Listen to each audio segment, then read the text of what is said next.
Welcome back, everybody. Game one here on the Rift for the Chili Mountain Super Cup tournament finals between University of Minnesota and Glaive Maroon. I'm Paul, pleased to be joined with Rebel Fox once again here. K-Ted on the production.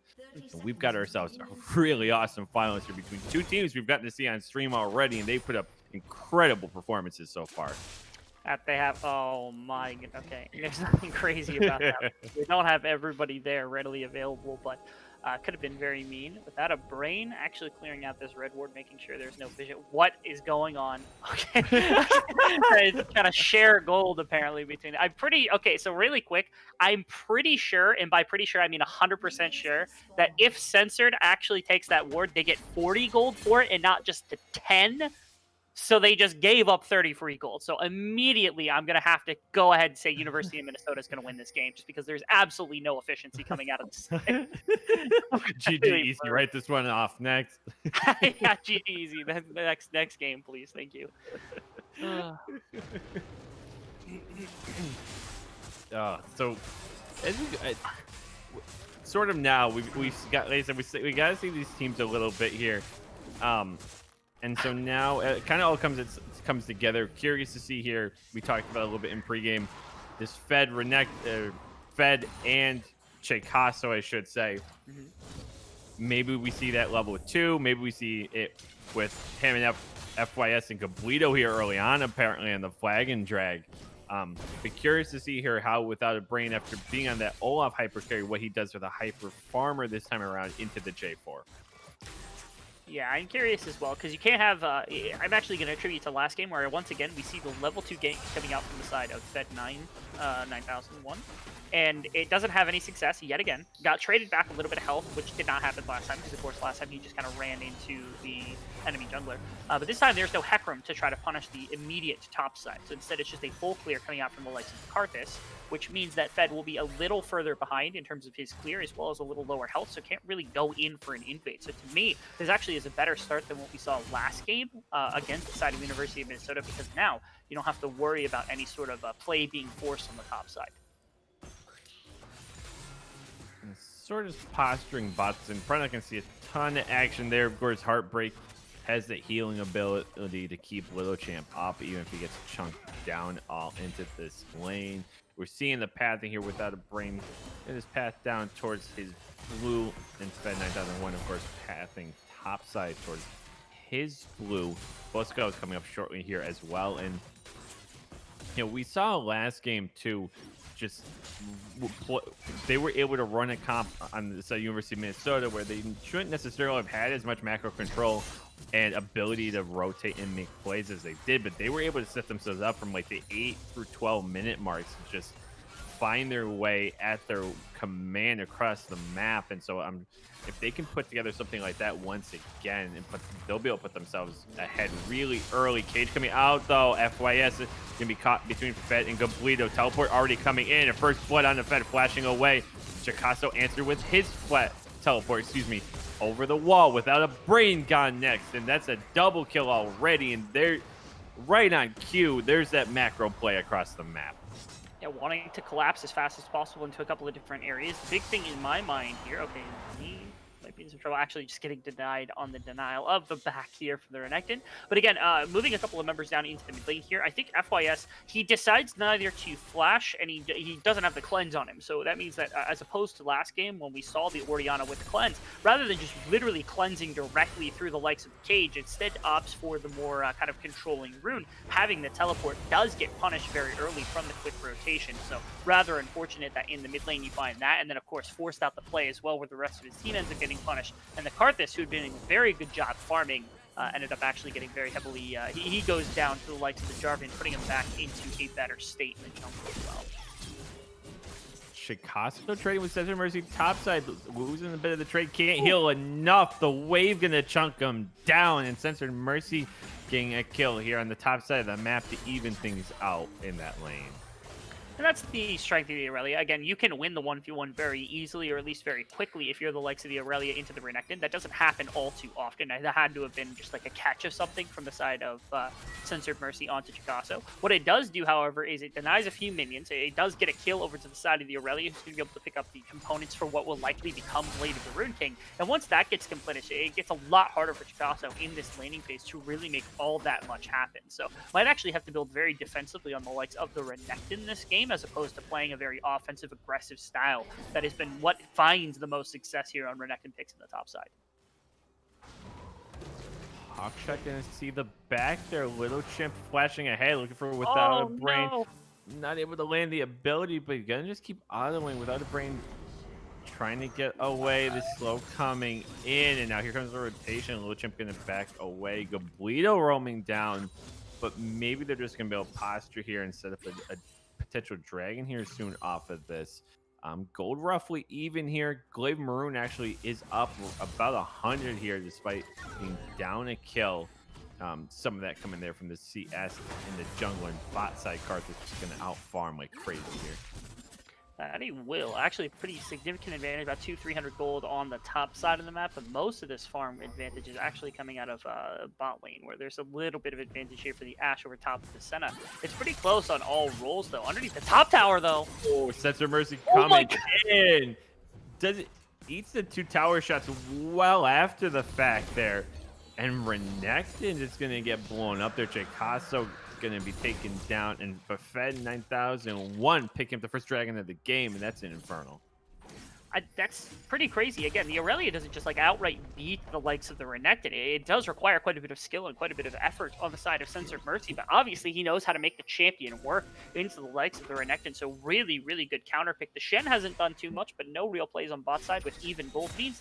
Nothing is really broken loose yet, and you will still have the utility of that ultimate to stand united later in the game. So as long as they can continue to press their advantage with the Aurelia on the top side, if this Orianna in the mid lane can continue to scale up alongside the likes of the Vigard, there could still be very much life in the late game here for the side of Glaive Maroon. And again, gold still ends up being pretty much even as they're able to trade a kill for the dragon there, so they'll be happy to have that little bit more power in their back pocket. Both junglers now are level 6 here. Yuki Bunny actually still doesn't hit level 6 on the bot side of the map, so they'll be without one of their globals there. And we'll be keeping an eye on Sensei as he crosses level 5. A lot of globals to watch out for, and a lot of AoE control. Heartbreaking, take a little damage, have to proc Guardian, but they'll just back off from that trade. And maybe we'll see something in the top river. So it looks like maybe they're setting up for Rift Arrow. Exhaust coming out into Yuki Bunny. Zensi can't go forward. Doesn't want to press that. And Heartbreak will just pick up some healing here. Every time you see the taunt come through, oh, FYS. Okay. Ooh, He has no mana, really. Shot.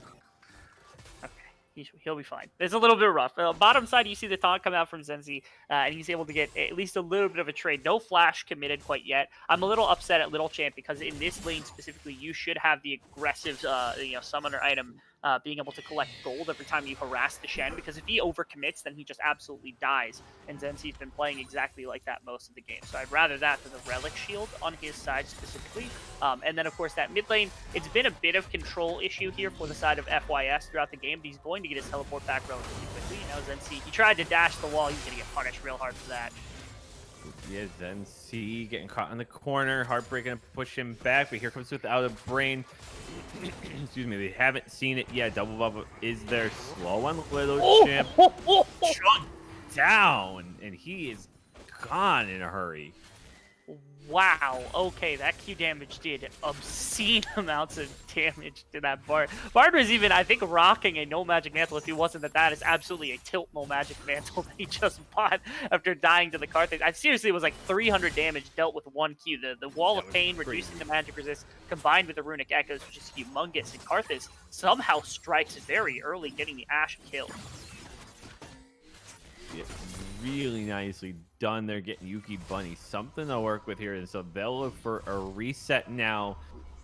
Able to balloon off that kill to a 1k gold lead here roughly, and so you know, for me now, it becomes this interesting thing. So Chicago is falling way behind. Renekton obviously really strong in the early game, falls off late, and down this much CES here, Rebel. How big of a liability can that potentially end up being if they're not able to get him any sort of help, or at least keep Censored Mercy off him for a little bit?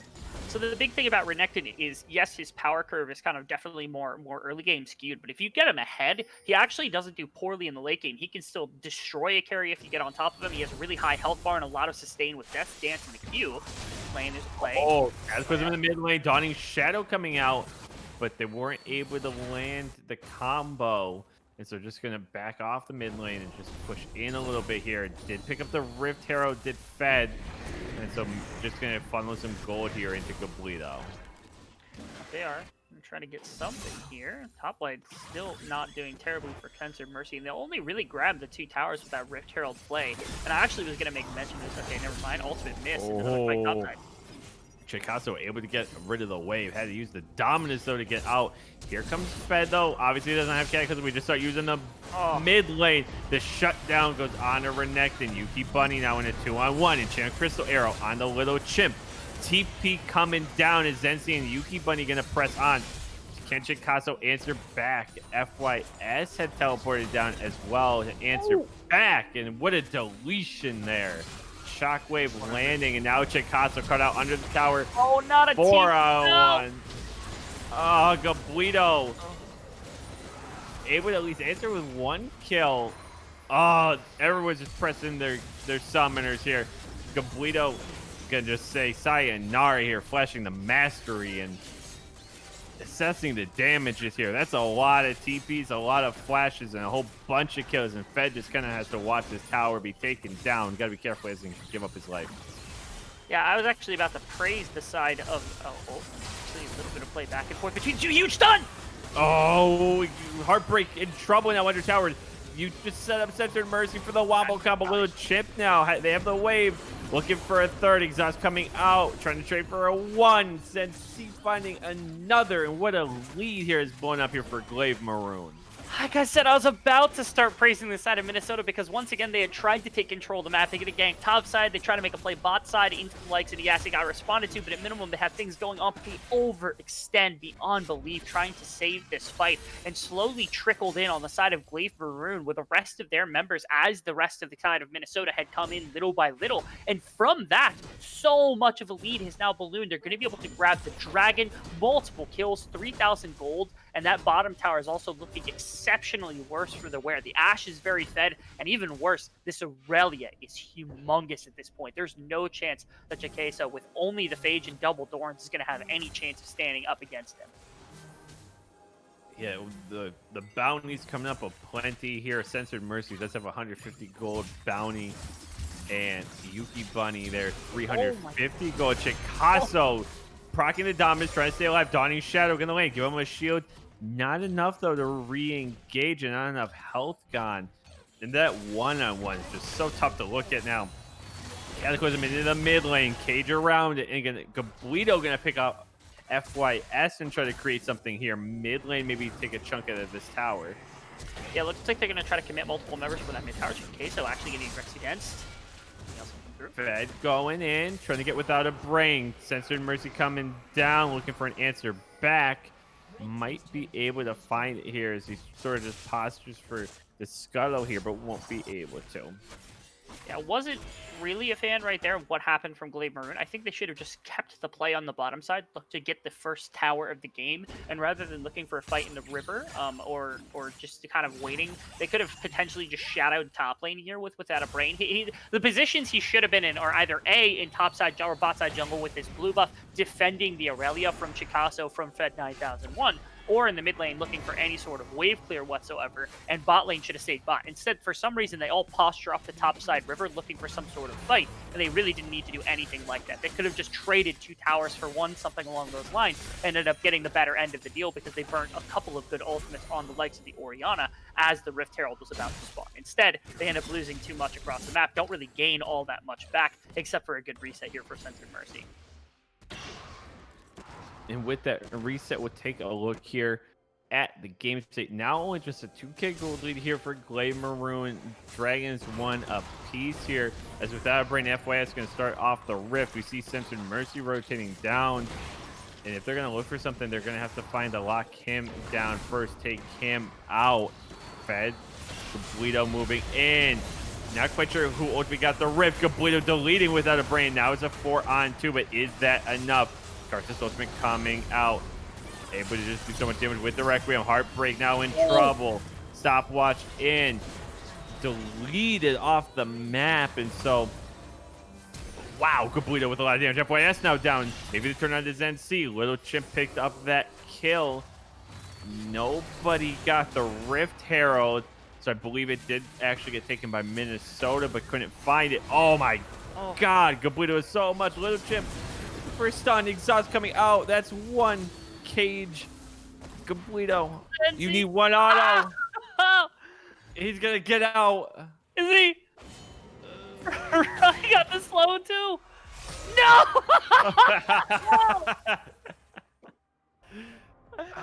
Oh, there's a lot to break down there, Rebel. Let me hear it, buddy.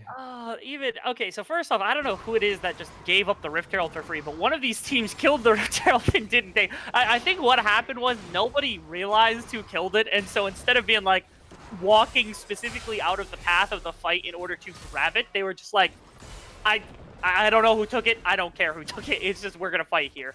The initial play was taken down because a lot of the consistent damage that comes out of the side of Glaive Maroon actually comes out of both Censored Mercy and Without a Brain. Without a Brain got destroyed immediately, and Censored Mercy was a great ball delivery, but unfortunately had to walk into Gablito, who just blew him up afterwards, and that was kind of too much. And the Ashe is rather strong, but just not quite strong enough to carry through the rest of the fight, and Gablito, once again on this Vigar, looking like an absolute terror. If he's got a little bit of front line, he can carry just about any fight.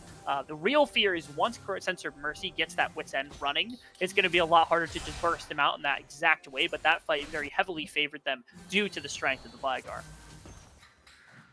Yeah, Gablito just being a menace here so far. 3-1-6, 200 gold bounty here, and just really putting together one of the routes to victory here for University of Minnesota here, as we see this topside exchange just not going way of Chicago, and Chancrusero gonna land, but the flag and drag get him out of trouble. And slowly but surely here, University of Minnesota kept themselves in this, shrinking things down here to a 1K gold lead from the side of Glaive Maroon.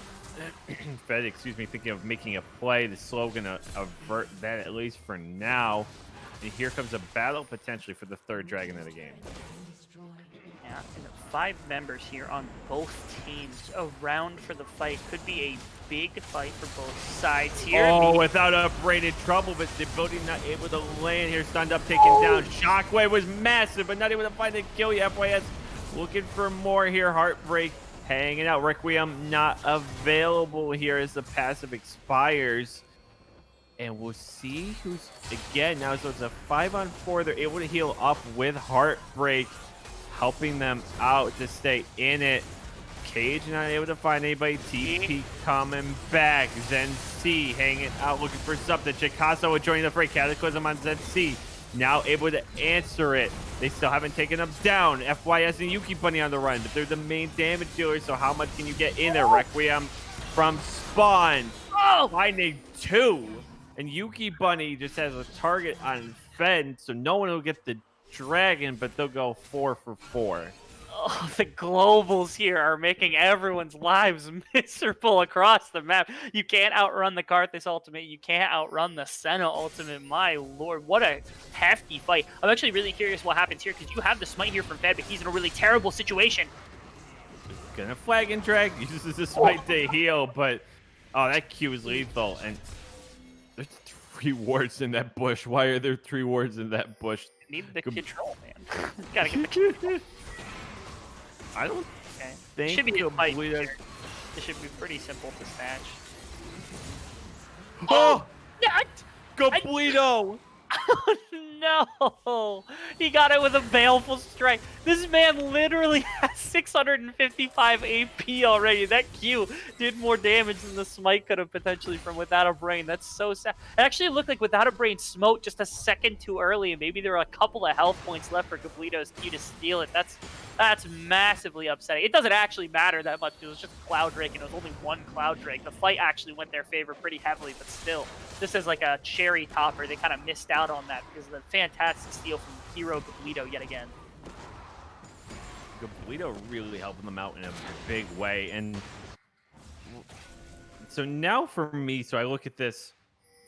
We've seen Glaive and Marron have the better of a lot of these exchanges. Ultimately, we're seeing here, they weren't able, though, to finish off the Rope Tower. They weren't able to finish off that Dragon.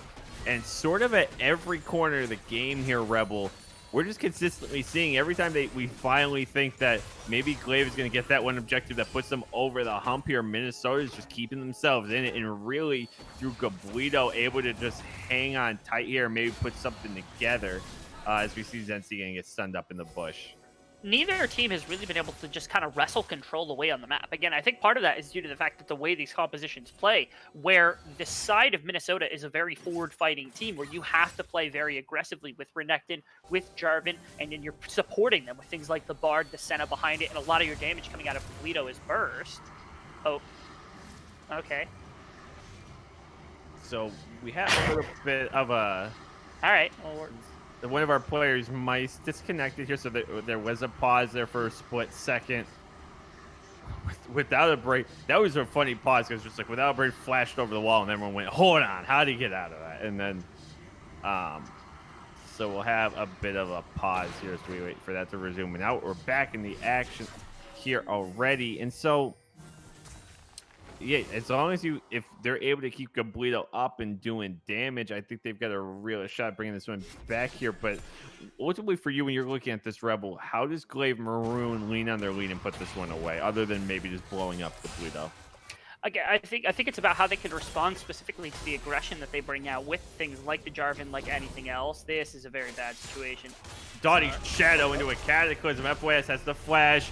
Tempered Fate, not going to land. Cage does find Zen C, though. He's caught between the rainbow. Cage, no flash available for him. And Gablito picking up another kill, and that's just what the doctor ordered. They pull quite a few resources up to the top side of the map for just a kill onto the likes of ZNC, who keeps his mid laner alive, which is rather nice to think about. But again, very, very heavily punished on that. In fact, I actually am curious whether it was necessary for ZNC to arrive there whatsoever, because if he presses his ult, he might have mitigated a little bit of damage onto Orianna, but it looked like the primary burst was already done. The flash, once it was spent, basically got him out of that situation. And so I think in that case, maybe a little bit overspent on the side of Minnesota, but at minimum, they do get the kill and they push Orianna out of that top lane for the potential Baron clap, which is what you see right here. Little Chimp pushing the vision up into the shallow parts of this jungle to make sure if they approach the Baron whatsoever with a Karthus, with an Ashe, with an Aurelia who can take it very quickly, they're going to know very, very easily which direction they're approaching from. They sit with a 2k goldly, one tower, but down a dragon is Glaive Marron here. And so now, as we see, next dragon is not up for over 90 seconds here. The posturing continues for, as we've crossed the 20-minute mark, the fights that really begin to matter, that if you lose it, you're losing a major objective in something else. Gablito with the cage without a brain. He's won, but Gablito may be greeted for it. Yuki Bunny going to punish him for that and taken down in an instant. And that's the over kind of commitment that you've been waiting for here. Any sort of mistake like that, pretty much across the board here from the side of Minnesota, is going to get punished by a very heavy counter-engage composition. Now Renekton is on the bottom side. Your Vygar's dead. All you've got left right now is a Senna, a Bard, and a Jarvan to try to fight this off, and they take it rather quickly. Huge Tempered Fate, though, going to stall this.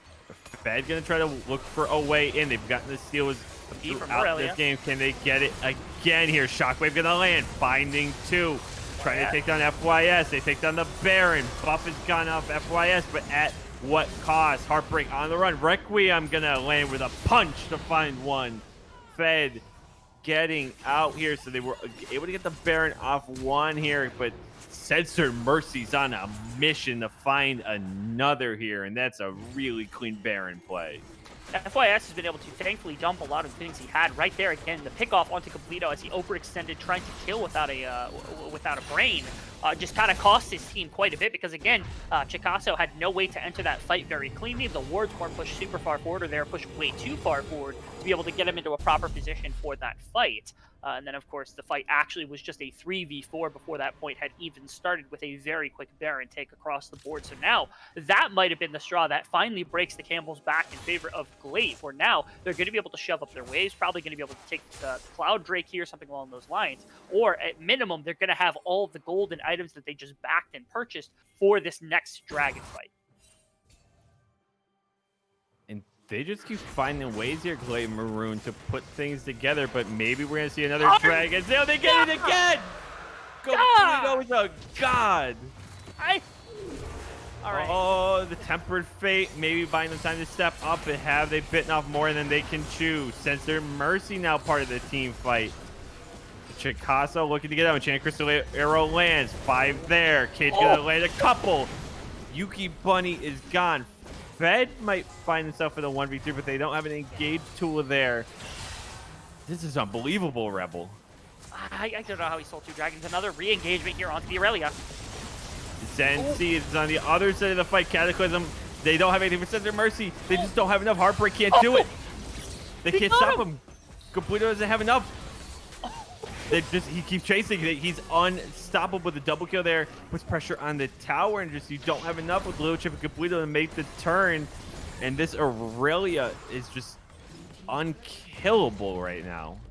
Unreal amount of lifesteal coming out. Completo was nowhere near the Aurelia, otherwise he would have just been completely, it would have been easier to try to get some sort of execution onto him, but without that Vigar, it's almost impossible to TBS down this Aurelia anytime soon, especially once Death's Dance is done. And now the Baron, it looked like it was a kind of terrible play because they've lost the Dragon, lost a member of the team, and that might just cost them. Oh, he got both! The stun and the double kill here. Completo, the team on his back without a brain. The Dawn Shadow providing a shield, at least for now. Little Chimp has to wait for another stun effectively here.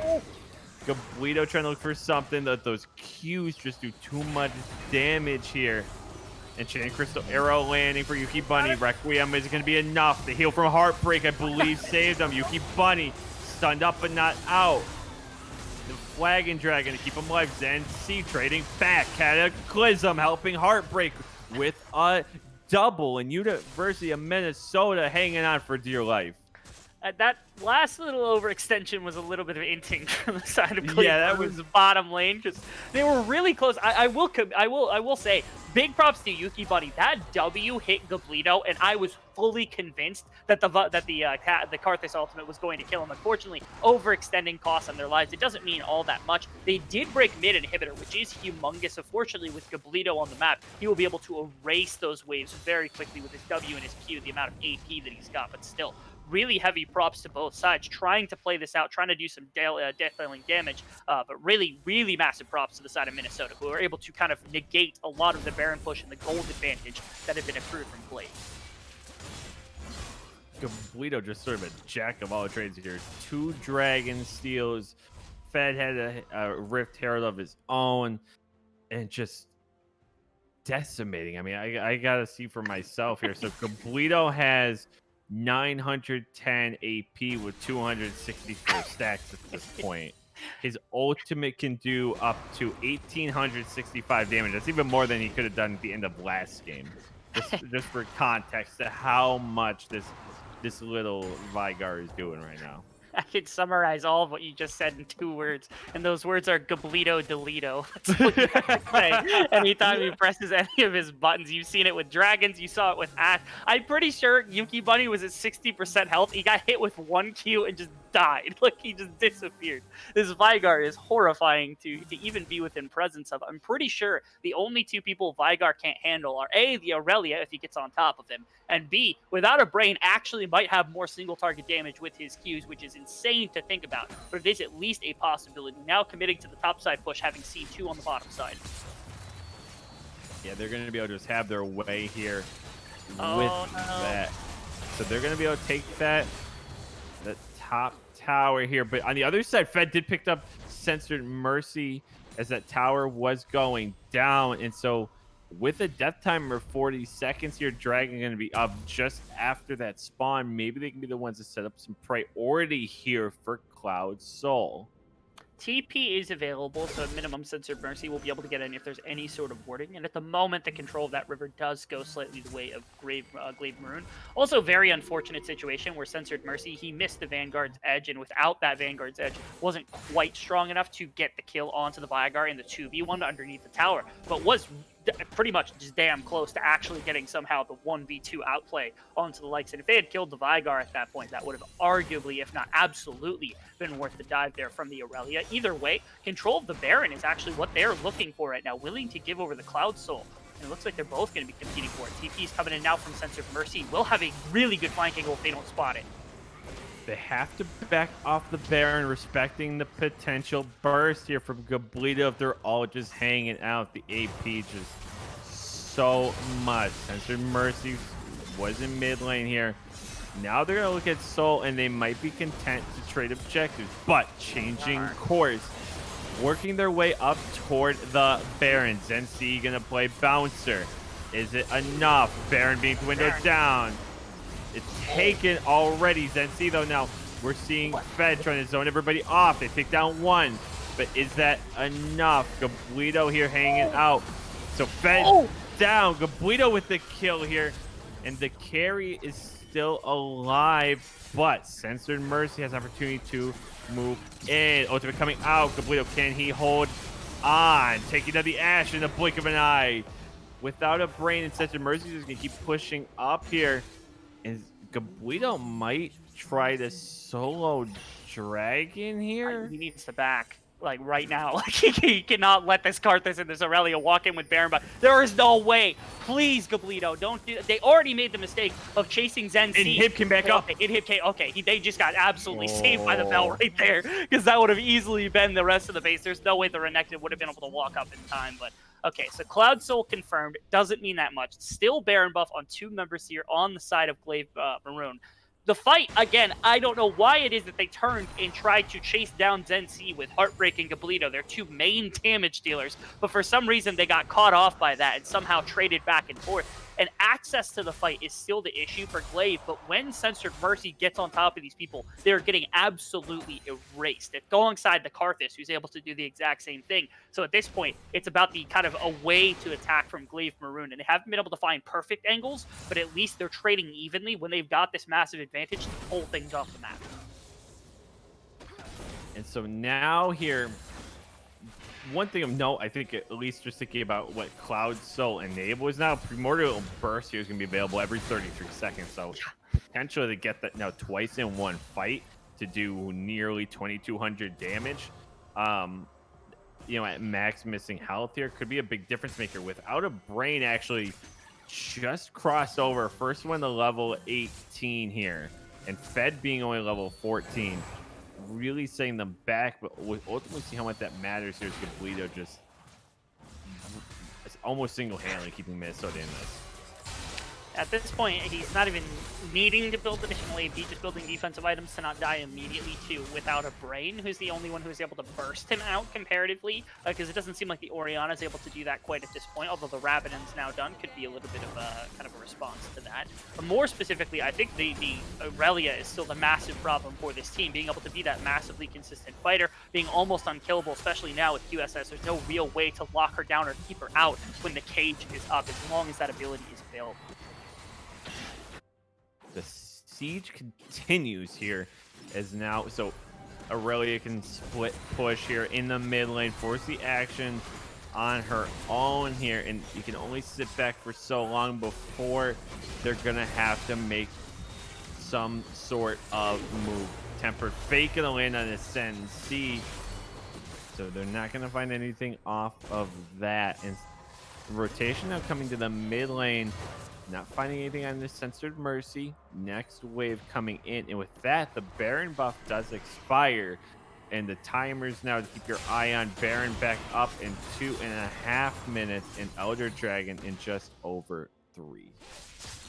That it does. Gonna see a siege up on the bottom side. They've got all 5 members here. I know Fed wants to try to get in on this team to put Vigar into a good position here, but Not going to get too much of an option. Now, this wave takes forever. Why are you just standing here? What is you? Why are you here? Your wave's like 15 seconds out. Why are you standing here? Cage doesn't find anybody. If Fed's looking for some kind of flash, flag, and drag, Cataclysm doesn't have that available yet. Tempered fake gonna land on Censor Mercy. Censor Mercy in trouble. Cataclysm moving in. Censor Mercy has to be gone. Sensi gone next. Fed taking a lot of damage. Requiem probably gonna find him, but the Heartbreak does enough. Chicasso can put into CC without a brain. Gone as well. That's a shutdown here. And University of Minnesota have an opportunity to bring this one back.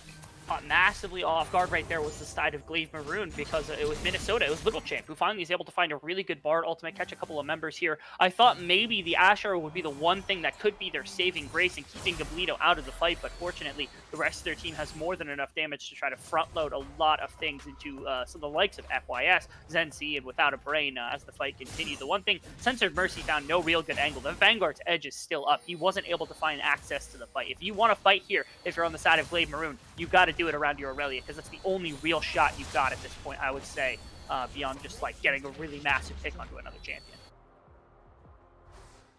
Jeez, at this point, even Vygar's auto attacks do like entire chunks of the tower. Only, yeah, I mean, that's just the AP, but like, yes, it's pretty horrible.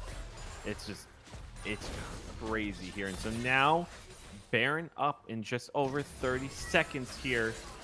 Elder spawning in a minute and a half. Gold lead almost effectively doesn't matter at this point here as we're starting to approach full builds. I mean, Gablito actually is fully built here. It has a clear 2-item lead here over FYS, and gonna be like decimating. Like one shot, you can blink and you're gonna miss this next kill by him. That you will. I do like the purchase of the Mortal Reminder and then also an Executioner's here for the like of the Renekton and the Senna, due to the fact that they really do need to cut the healing of this Aurelia, because if there was none, she would just live forever in fights just by auto-attacking, so it's pretty terrifying. Around this Baron is a really tough place to be, because neither team particularly loves to just like straight up walk in here, as opposed to the other. They try to get the Bard ultimate, once again, not going to work that time. Looking for just an engage on a Yuki, he has to flash out the back. Exhaust used, and Gablito with the deletion. Gablito striking once again. Taunted though, and in trouble is the carry. Gablito can't get out, but did he do enough before he dies? Censored Mercy pretty much full health. Do they have enough to survive? Dominus proc, fading time, Cataclysm out. Heartbreak finishing him off. FYS in trouble without a brain, posturing. Caught out and without a break. Heartbreak picking up the slack here. Requiem says adios to Chicasso, and it's a slow Baron, but it should be a Baron nonetheless. Yeah, that was a fight in which they burnt so much into Gablito that I think they just had lost it. Also, once again, the Vanguard's edge not landing for Censored Mercy, I think, cost them a fair amount in the fight. But the biggest thing of everything is that Aurelia, who was this massive tank, massive ability to like soak damage because of her lifesteal and all of the damage that they pretty much had throughout a fight for the most part, was not able to finally have that same effect because of the Executioners and all the tankiness that has been purchased by the rest of the team. Aurelia is not really all that effective. Karthus is not as strong as he once was. FYS has not been able to get that massive burst Orianna ultimate onto anybody that he really wants to, and Yuki Bunny doesn't have the damage, I think, necessary to pull through an entire fight. They gotta find a pick at this point, otherwise the pure 5-on-5 goes against them. Elder is up, and FYS is just spawning here. Teleport's coming in. Gablito might have to repeat it for a third time. They're looking at the jungle, but they don't know that Elder's already well underway. Censored Mercy gonna try to get zoned off in the mid lane. They're chasing it, but Elder Dragon's got to be the site. Able to get the kill here. Can they get to it in time? Force everyone off the Dragon here. That's gonna be a full minute before he's back on the map here. What do they have to challenge this? No Shockwave available. Not the Requiem either. Enchant Crystal Arrow, but no follow through here. And University of Minnesota are going to get the gold lead back with this Baron buff and the Elder buff. And you're not going to like the answer to the question you just asked. What can they respond to this with? The answer is nothing. At this point, they have Hmm. no chance in a 5-on-5. They don't have their Aurelia to even 5-on-5. It's a 4-on-5. They've got Baron buff, and they've got one of the most powerful sieging tools in the entire game with Vigar, especially sitting at 1200 AP or whatever he is at right now. This is the most. Look at the auto attacks he does to this. Yeah, this is going to be a run through. Cataclysm out with Dawning Shadow combo. Chicasso now with the benefit of the Elder Drake popping balloons here. Fed can move up here. Widow Chimp gonna just decimate them as well with the stuns here. Zen gonna be gone here quicker than we can call them out here. That's an ace. The Censored Mercy comes up. And despite a commanding performance here on the Aurelion, the top lane game #1 goes to University of Minnesota. And like it was such a ridiculous game to have to try to rip out of the hands of University of Minnesota from the side of Glaive Maroon. They very nearly did it, but it went too late. And as I said, if this game goes really, really late, there's almost no way to eliminate Gablito and also Heartbreak by the time that the game is over. And especially with what the Aurelia finally wasn't able to do much without a brain, didn't have the damage. He was more of a consistent threat, which I don't know whether I agree or disagree with that. And somehow FYS and Yuki Bunny just couldn't put out the damage despite being on 4 or 5 items. It was unfortunate to say the least from Glaive Maroon because they looked like they really did have the option to win this one. But a Gablito, that Vigar is just something to be feared, and you gotta ban it after these 2 games that we've last watched. Yeah, that was just a crazy performance. And every time I get, after all those steals, it just felt like Glaive Maroon just had the air deflated out of them time and time again when it felt like they could finally take a stronghold on the game. It was ripped away by Gablito. He just took over it time and time again. And that early advantage they had with Aurelia topside just went away. Like Renekton, obviously, we talked about it at the top. Yeah, it falls off, sure. But eventually, when everyone's level 18 or approaching 18, approaching full builds, those differences start to not matter as much. And they were just able to get the better of a lot of those plays. That they were. And again, I think part of that has to do with the draft that we had just witnessed. I think it was really tough to play against something with a lot of engage that can fight forward so well. I think the Bard was eventually actually a really big part of why they won because those ultimates were tearing apart the side of Glaive Maroon. And I think maybe you need to change up a little bit of the strategy here. Maybe not the composition itself. I loved the Aurelia. I thought it was fantastic. I thought that the Ash Shen was a really cool adaptation that was able to mitigate a lot of bot lane pressure early on. And so the pieces were there from Glaive Maroon, and I really do think they can take game number 2 and at least once again make it competitive, if not take it. And the question I think also is Minnesota. They had their troubles in the early game. What about it can they fix to actually change up? I think Jarvan needed to be more active. So if I had a difference here, I'd like to see a little bit more mobility out of the Minnesota jungler. See what they're able to put together here. We're going to step away for just a moment, get the teams ready for game #2. Keep in mind, this is a best of 3. So University of Minnesota here has an opportunity to win here on game point, or can Glaive Maroon bring back the reverse sweep? We'll find out soon enough. Don't go anywhere. We will be right back.